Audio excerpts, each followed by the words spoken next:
اب بلکہ آ چکی ہیں، نصرت وائد صاحب آ چکی ہیں، پھر جنید رضا صاحب بھی ہمیں جوائن کریں گے. آپ تینوں معزز مہمانوں کا بہت بہت شکریہ. مبشر صاحب، میں نے فیضان اختر کا اس لیے حوالہ دیا، ایک عام آدمی ہے اس ملک کا، وہ سب محنت کرتا ہے، لیکن جب یہ سیاست دانوں کو آپس میں لڑتا ہوا دیکھتا ہے اور کبھی گفتگو کی بات آتی ہے، کبھی کوئی انسان پیچھے ہٹتا ہے پھر آگے بڑھتا ہے، اسی کشمکش میں ایک عام آدمی جو ہے اپنی پوری زندگی گزار رہا ہے. بہت شکریہ. میرا خیال ہے کہ صرف سیاست دانوں کو دیکھ کے مایوس نہیں ہوتا، بلکہ اس پورے ملک کا نظام جو ہے، خاص طور پر جو اس کو یقیناً سامنا ہوتا ہے، جو پاکستان کا عدالتی نظام ہے، وہ سب سے زیادہ مایوس کن ہے. اور اس کی وجہ یہ ہے کہ آپ دیکھیں کہ اگر بھی کسی بھی ریاست کے اندر جو سٹیزن ہیں، ان کے درمیان اگر کوئی بھی ڈسپیوٹ جو ہے وہ پیدا ہوتا ہے، تو کون سا ایسا فورم ہے جو اس کا مسئلہ جو ہے وہ حل کر سکتا ہے؟ وہ پاکستان کی عدالتیں ہوتی ہیں، اور کسی بھی ملک کی عدالتیں ہوتی ہیں، جو شہریوں کے درمیان، جو اداروں کے درمیان جو ہے وہ ایک تصفیہ کا کام کرتی ہیں، انصاف فراہم کرتی ہیں، عدل کرتی ہیں. سب سے زیادہ مایوسی تو اس وقت میرا خیال ہے وہ پاکستان کے عدالتی نظام کو دیکھ کے ہو رہی ہے.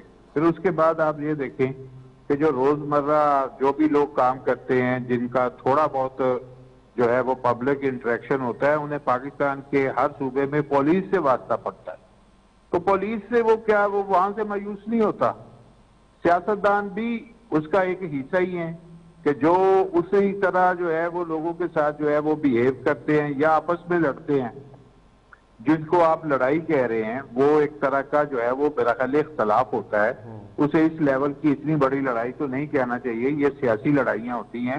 اور یہ ایک طرح سے آپ کہہ سکتے ہیں کہ جب اگر پارٹیاں صحیح کام کر رہی ہوں یا پارٹیوں کے اندر جمہوریت ہو، تو پھر وہ نظریاتی طور پر ایک تو اختلاف ہو سکتا ہے، لیکن ویسے تو ہم انہیں نہیں کہہ سکتے کہ وہ ایک دوسرے کے دستوں گریبان ہو رہے ہیں. ہاں، الیکشن کے دنوں میں ایک سچویشن ڈیفرنٹ ہوتی ہے، اس وقت ایک طرح کی مخالفت ہوتی ہے، لیکن ادروائز آپ نے دیکھا ہے سیاستدان تو آپس میں بڑے شیر و شکر ہو کر بیٹھے ہوتے ہیں. اور اس وقت تو ملک کے اندر ایک الائنس کی حکومت ہے، اور اس الائنس کے اندر تو وہ لوگ آپس میں اکٹھے بیٹھے ہوئے ہیں جو کہ میرا خیال ہے ایک دوسرے کو بہت کچھ کہتے رہے ہیں، جیسے پیپلز پارٹی، جیسے ایم کیو ایم، جیسے مسلم لیگ نون. یہ کیا ایک دوسرے کی کم مخالفت کرتے رہے ہیں؟ لیکن جو اوورآل نظام ہے نا، ہمیں اس کو سامنے رکھ کے بات کرنا چاہیے. کہ وہ فیضان جس کا آپ تذکرہ کر رہے ہیں، وہ ظاہر ہے کہ اس کا واسطہ جو ہے وہ ایک لمیٹڈ صورتحال تک پڑا ہے، یا اس کا ایکسپیرینس اتنا نہیں ہے. لیکن ہم جب ایک براڈر لیول پہ ریاست کو دیکھتے ہیں، تو پاکستان کی ریاست کے اندر جو سب سے بڑا کرائسس ہے وہ ایک یہ انصاف فراہم نہ کرنے کا ہے، جس کی وجہ سے میرا خیال ہے کہ زیادہ انریسٹ ہے. اور وہ صرف کوئی کرائم کے حوالے سے انصاف فراہم کرنا نہیں، ہر لیول کے اوپر آپ دیکھیں عدالتوں کے اندر لاکھوں کی تعداد میں مقدمات جو ہیں وہ پڑے. وہ کن کے درمیان ڈسپیوٹ کی بات وجہ ہے کہ کے آپس کے ڈسپیوٹ ہے. ہاں، سیاستدانوں کو اس لیے ہم لوگ ٹارگٹ کر دیتے ہیں کیونکہ یہ پبلک ریپرزنٹیٹیوز ہیں، اور ظاہر بات ہے ہماری ان سے وابستگی ہے، اور ہم ان کو جتنا اختلاف کریں، ہم تنقید کریں، وہ ہمارے دروازے پہ آتے ہیں الیکشن میں ووٹ مانگنے، اور اپنے آپ کو اکاؤنٹیبل ٹھہراتے ہیں، چاہے وہ کسی بھی پولیٹیکل پارٹی سے. اسی وجہ سے میں نے یہ بات رکھی. لیکن جنید رضا صاحب ہمیں جوائن کر چکے ہیں، سینئر تشریح. جنید صاحب یہ بتائیے گا، جو سزائیں ہوئی ہیں معید کو، وجاہت صاحب کو، اور یہ جو عادل راجہ صاحب کو، شاہین صہبائی کو، یہ سزائیں ڈیجیٹل ٹیررزم کے نام پہ ہوئی ہیں. آپ ماشاءاللہ سے سوشل میڈیا کے ڈائنامکس کو بہت بہت بہت باریک بینی سے سمجھتے ہیں، دیکھتے ہیں کہ کون سی ٹویٹ جو ہے وہ اگنائٹ کر سکتی ہے چنگاری کو، کون سی ٹویٹ پولیٹیکلی موٹیویٹڈ ہے. بہت سے لوگ کلیئرٹی کے ساتھ نہیں لکھتے، لیکن کنائے اشاروں میں بات کر جاتے ہیں. یہ جو سزائیں ہوئی ہیں 9 مئی کے کیسز کے حوالے سے ان سب کو، اور پھر ان کو 2 دفعہ جو ہے سزائیں جو سزائیں جو سنائی گئی ہیں، جو عمر قید کی سزا سنائی گئی ہے، جسٹیفائیڈ ہے یا اور کچھ سنانا چاہیے تھا ان کو؟ سب سے پہلے تو السلام علیکم ورحمۃ اللہ وبرکاتہ سب کو. اچھا دیکھیں، یہ ایک مقدمہ اور آپ نے کہا کہ یہ ایک سزا ہوئی ہے، تو پہلے تو میں یہ بتا دوں، اس سے پہلے عادل راجہ کو یو کے میں بھی سزا ہوئی ہے، اس سے 10 دن پہلے. اس سے پہلے ان کو ایک سزا یو کے اندر ہوئی، جس میں ان کو کہا گیا کہ 21 دن آپ اپنے ڈیجیٹل میڈیا کے پلیٹ فارمز پہ اپنی اپالوجی بھی ڈالیں گے. اور اس کے بعد انہوں نے 2 دن اپنی اپالوجی، 3 دن ڈالی بھی، پھر وہ اپیل میں چلے گئے. وہ سزا کیوں ہوئی ہے؟ وہ سزا جھوٹ پھیلانے پہ ہوئی، وہ سزا انتشار پھیلانے پہ ہوئی، وہ فیک نیوز کے اوپر وہ سزا ہوئی، وہ غلط چیزوں کو امپریشنیٹ کرنے پہ سزا ہوئی. اچھا وہ سزا ڈسکس نہیں ہو رہی. جو وہ یو کے کا نظام معیار عدل جس کو کہ کتابی عدل بنا کے ہم کو صبح دوپہر شام عادل راجہ بتاتے تھے کہ یو کے کا نظام ایسا ہے اور یو کے کا نظام ایسا، اس یو کے کے نظام نے ان کو ٹانگ دیا، اس یو کے کے نظام نے ان کو سزا دیتی. اور تزمین بھائی آپ مجھ سے بات کر رہے ہیں کہ جی وہ ڈیجیٹل دہشت گردی کے اس کے اندر 9 مئی کے اندر ان کو سزا ہو گئی. ارے 9 مئی کی سزا کو چھوڑے، 9 مئی کی سزا سے پہلے تو وہاں سزا ہوئی ہے. 21 دن اپالوجی کریں گے، معافی مانگیں گے، جرمانہ دیں گے اور پھر ڈپورٹ بھی ہوں گے. ٹھیک ہے جی صاحب، لیکن اس پہ ہم نے باقاعدہ پروگرام کیا تھا. عادل راجہ کی جب یہ سزا ہوئی تھی یو کے سے معافی کی بات کی گئی تھی، ہم نے اس پلیٹ فارم میں، مجھے نہیں معلوم کچھ اور چینل سے کیا ہو نہیں کیا ہو، ہم نے تو باقاعدہ اس میں 40 منٹ گفتگو کی ہے. لیکن بہرحال یہ بات تو بالکل کریکٹ ہے. ہمیں نصرت بھائی صاحب ہیں ہمارے ساتھ موجود؟ اچھا وہ ابھی نہیں ہے. بہرحال مبشر صاحب، what are your comments on this latest جو سزائیں ہوئی ہیں ان کو، یہ جتنے بھی وہاں سے باہر جو ہیں؟ اچھا یہ لوگ اپنے آپ کو کہتے ہیں مبشر صاحب پولیٹیکل ڈسینٹرز، یعنی جو اختلاف کرتے ہیں. گورنمنٹ آف پاکستان کو سمجھتی ہے کہ ریاست کے خلاف جو ہے یہ سازشیں کر رہے ہیں اور جو ہے لوگوں کو اکسا رہے ہیں ریاست کے خلاف اور ریاستی اداروں کے خلاف. اس سب میں ایمنسٹی انٹرنیشنل پہ بھی نے بھی اس معاملے پہ بات کی ہے، اور ظاہر بات ہے وہ وہاں پہ بیٹھے ہوئے اپنے حق میں دلائل بھی دے رہے ہوں گے کچھ نہ کچھ کہ ہمارے ساتھ یہ ہو رہا ہے وہ ہو رہا ہے. اس میں معتدل بات کیا ہے، معتدل نظریہ کیا ہے اس کے اندر؟ اچھا یہ ایک جو بات آپ کہہ رہے ہیں نا، جو فیک نیوز ہے نا، فیک نیوز تو غلط بات ہے، اس کو تو کوئی سپورٹ نہیں، میں بھی نہیں کر سکتا، کوئی بھی نہیں کرے گا کہ اگر کوئی فیک نیوز جو ہے وہ پھیلاتا ہے یا اس کو پراپوگیٹ کرتا ہے. لیکن آپ کا یہ جو جملہ ہے کہ ریاست کے خلاف، اب آپ ریاست کو ڈیفائن کر دیں کہ ریاست کے خلاف کون بات کرتا ہے، کون ریاست کو کیسے ڈیفائن کریں گے آپ؟ کہ مثلا اگر آپ ہمارے سیکیورٹی انسٹیٹیوشنز جو ہیں ان کے اگر پولیٹیکل رول کے اوپر کوئی گفتگو کرتا ہے، خواہ وہ کہاں بھی بیٹھ کے بات کرتا ہے، پاکستان میں کرے یا پاکستان سے باہر بیٹھ کے کرے، پاکستانی کرے، تو وہ تو یقیناً جو ہے اس کے اوپر سوال جو ہے وہ اٹھتے ہیں کہ بھائی یہ پولیٹیکل رول کیوں ہے، جبکہ وہ خود بھی کہتے ہیں کہ ہم پولیٹیکل نہیں ہیں. تو پھر اگر پولیٹیکل رول نظر آئے تو اس کے اوپر اگر تنقید ہوتی ہے تو وہ ریاست کے اوپر تنقید تو نہیں آپ کہہ سکتے. جو آپ کا جملہ ہے اسے آپ باقاعدہ طور پر سیدھا کہیں کہ سیکیورٹی انسٹیٹیوشن کے پولیٹیکل رول پہ بات کرتے ہیں، تو وہ بات جو ہے نا وہ سمجھ آتی ہے. جب ریاست کی بات ہوتی ہے تو ریاست کے اندر جو سب سے بڑا سٹیک ہولڈر ہے وہ پاکستان کی عوام ہے، ریاست کی کسٹوڈین پارلیمنٹ ہے. تو آپ کیسے کہہ سکتے ہیں کہ صرف سیکیورٹی انسٹیٹیوشن جو ہے اس کے پولیٹیکل رول پہ بات کرنا، ریاست کے خلاف بات کرنا ہے؟ تو یہ بات ہے.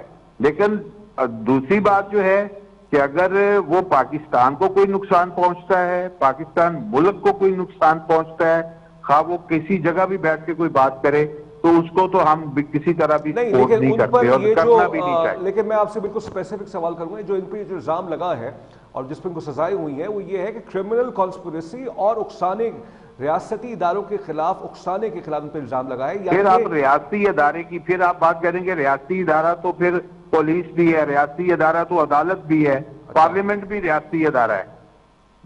دیکھیں ایک بات بڑی کلیئر ہے، ہمیں اپنی کلیئرٹی لانی چاہیے کہ ہماری ریاست کی جو تعریف ہے وہ کیا ہے اور پارلیمنٹ ریاست کس کو کہتا ہے اس حساب سے. لیکن چونکہ یہاں پہ ایک چیز تو بات اور بھی ہے، آپ اس کو اس طرح بھی لیں کہ جن کے خلاف وہ تو ملک سے باہر بیٹھے ہیں، جو ملک کے اندر بیٹھے ہیں جن کے خلاف سزائیں ہوئی ہیں، وہ کون سی تحقیقات کے ساتھ سزائیں ہوئی ہیں؟ کیا وہ صحیح سزائیں ہوئی ہیں؟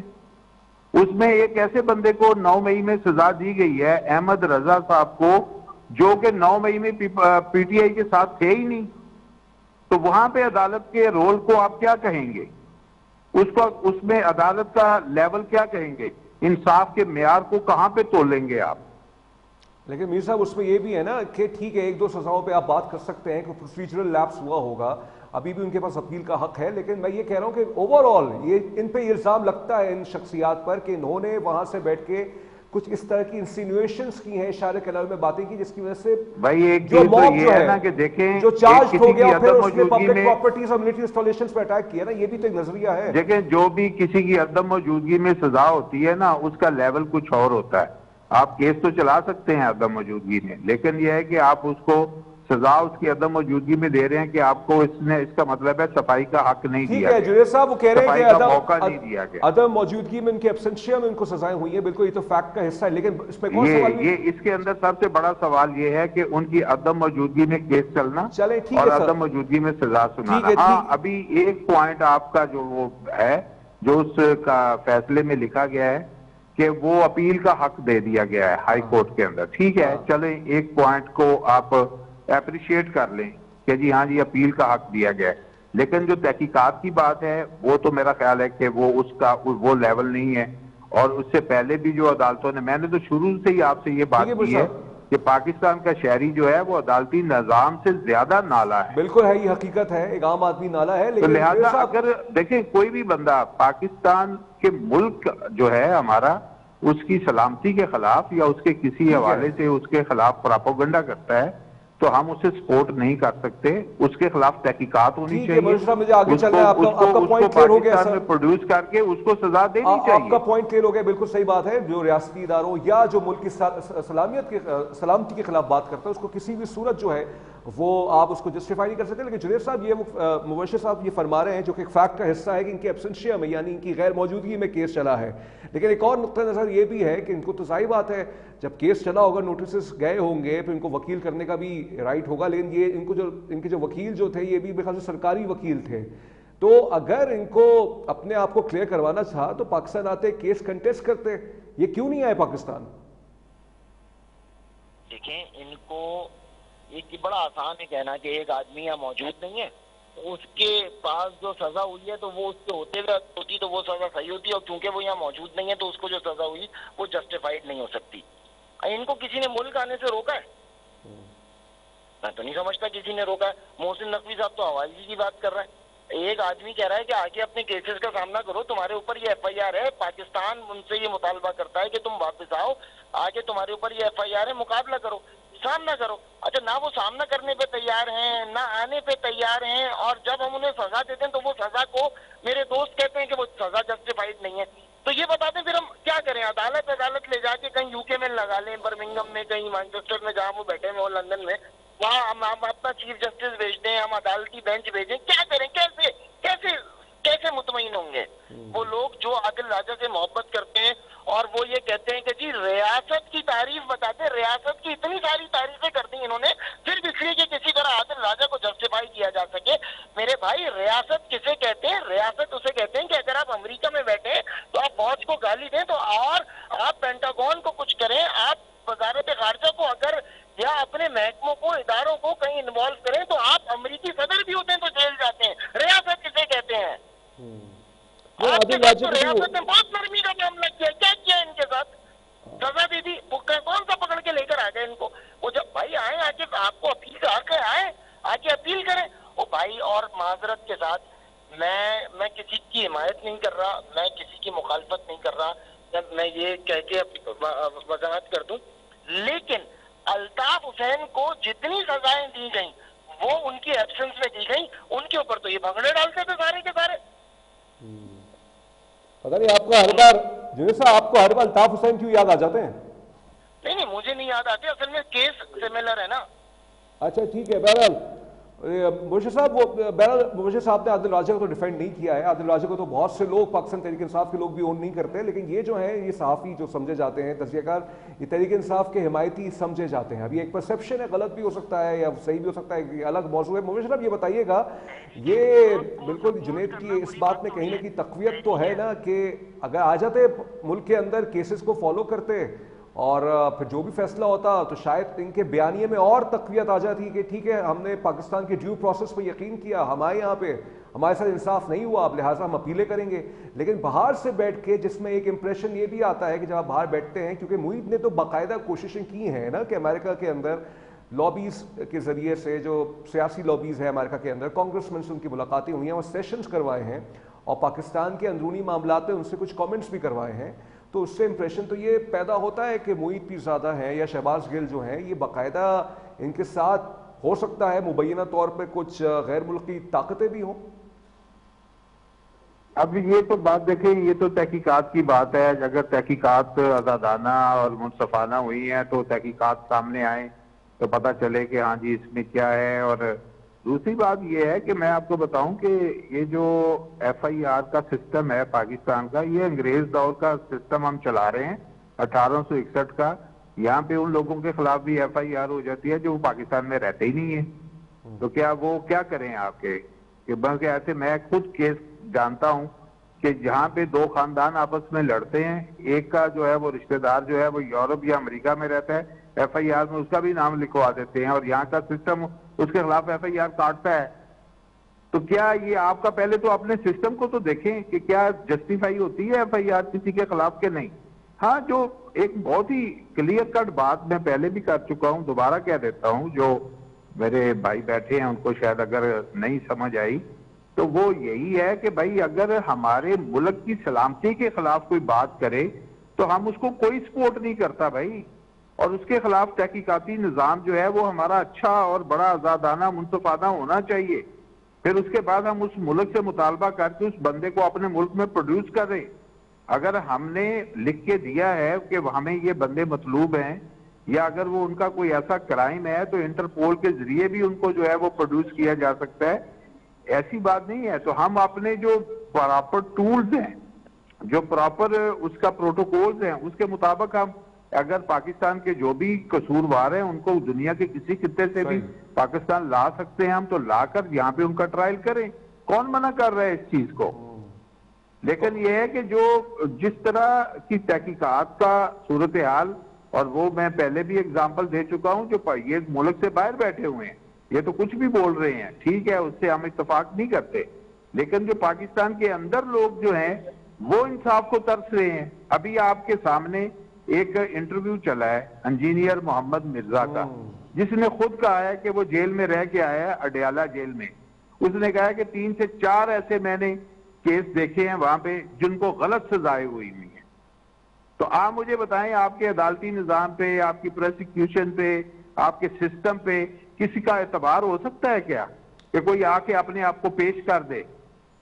لیکن اس میں صاحب انہوں نے یہ بھی تو فرمایا اس انٹرویو میں، جو لوگ جیلوں میں بیٹھے ہیں. ٹھیک ہے آپ کا نقطہ کلیئر ہے، آپ کا نقطہ کلیئر. مشرف اس میں یہ بھی تو فرمایا ہے انجینئر نے کہ خان صاحب اگر مطلب جیل میں ٹھیک ہے ان کی فیسلٹیز اتنی کوئی خراب بھی نہیں ہے. ہیلو جی میر صاحب میں کہہ رہا ہوں انجینئر نے یہ بھی فرمایا ہے کہ اس انٹرویو میں کہ خان صاحب کو جو فیسلٹیز دی جا رہی ہیں وہ مناسب ہیں، اتنی زیادہ مطلب جو پی ٹی آئی والے جو پروپیگنڈا کرتے ہیں. آپ کو یہ زیادہ یاد ہے، آپ کو مرغی اور دیسی گھی یاد ہے، لیکن جو اس نے کہا ہے کہ بے گناہ لوگ بھی جیل میں تھے وہ آپ کو یاد نہیں آئے. نہیں یاد ہے، وہ بھی یاد ہے. اصل اس کی گفتگو وہ ہے جو میرا خیال ہے سننے والی ہے. پہلے 22 منٹ سنیں، اس کے اوپر اس نے کہا ہے کہ بے گناہ لوگ میں نے وہاں پہ آبزرو کیے ہیں. آپ نے صرف وہ اس کے تڑکے کی بات یاد رکھی ہے، جبکہ پہلے 22 منٹ کی گفتگو میرا خیال ہے. یہ تو سے میں نے ایک عذرائے تفنن نے سوال کیا آپ بھی اس کو، آپ ناانصافیوں کو آپ بھی اگنور کر رہے ہیں. نہیں ایسی بات نہیں مجھے صاحب، آپ ہمارے بڑے کیسے ہم انڈورس کر سکتے ہیں؟ نہیں آپ دیکھیں، میں تو اس بات کو زیادہ ہم سمجھتا ہوں جس میں اس نے بے گناہوں کا ذکر. بالکل وجہ بات ہے، بالکل اس ملک کے نظام انصاف کے سوالات. تو یہی تو میں عرض کر رہا ہوں کہ بھائی کہ جو آپ ہمارا نظام ہے ہم اس پہ اگر تو اس لیول پہ پہنچ جائے کہ لوگ اس پہ ٹرسٹ کرنا شروع کریں. آپ کے ملک کے اندر بیٹھے ہوئے لوگ اس کے اوپر جو ہے وہ اب کسی کے اوپر 200 ایف آئی آر ہوئی ہیں، کیا 200 ایف آئی آر ہو سکتی ہیں؟ یہ جو 9 مئی کا ہم بات کرتے ہیں، ایک ہی وقت میں 2 شہروں میں ایک بندے پہ ایف آئی آر، کیا ایک ہی وقت میں ایک ہی ٹائم پہ وہ 2 شہروں میں جا کے آگ لگا سکتا تھا یا آگ لگا سکتی تھی؟ ٹھیک ہے بالکل جنید صاحب، یہ ایک تو ٹھیک ہے وقت مختصر سا رکھا ہے. جنید صاحب اس پہ بھی آپ تھوڑا سا کامنٹ کیجیے گا. دوسرا آپ نے زورین نظامانی جو ایک بچہ ہے امریکہ میں ہوتا ہے، اس نے ایک آرٹیکل لکھا. اب مجھے نہیں پتا who was an intelligent person کہ جس نے کہا کہ آرٹیکل ہٹا دو. غالباً اس کے ساتھ اس کو فائدہ ہو گیا بہت، لیکن پھر پاکستان تحریک انصاف نے اس کو پورا کیشن کرنے کی کوشش کی. and tried to spin his narrative, his article